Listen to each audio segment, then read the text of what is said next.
All right, everybody, here you have your core bites for number 26, so please make your corrections on your paper. So here we're doing multiplication using factors.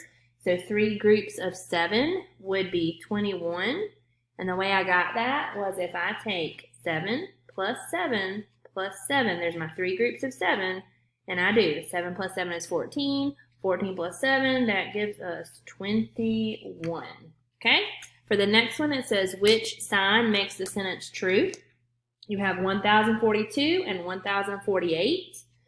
11004428. That is the number that they have that is different, okay? So you know your digits, you know your values. 8 is more than 2. So you would say 1042 is less than 1048, so your answer would be A.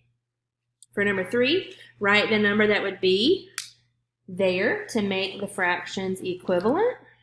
So you've got 2/10 and you've got blank 100ths, okay?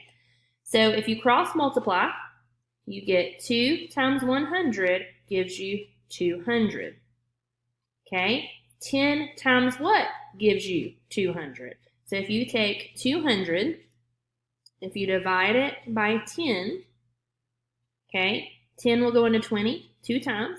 10 times 2 gives you 20. You have 0. 10 will go into 0, 0 times. 10 times 0 is 0, right? Because any number times itself is 0. So the answer would be 20, okay? Because 10 times 20 gives you 200. So you have to make sure they're both equal. So your missing answer there is 20. For the next one, you have an angle. Choose the best estimate for this angle.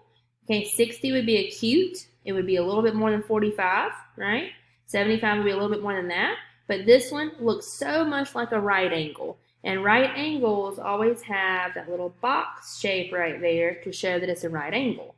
So this looks closest to that to me. So that would be C, 90 degrees. And then your last one says, is the following shape a parallelogram? Okay. And the answer here would be no, because the parallelograms would be like a square, a rectangle, a rhombus. This does have 4 sides, but they actually would be intersecting. This is actually what we will call a trapezoid. Okay? All right, check your answers.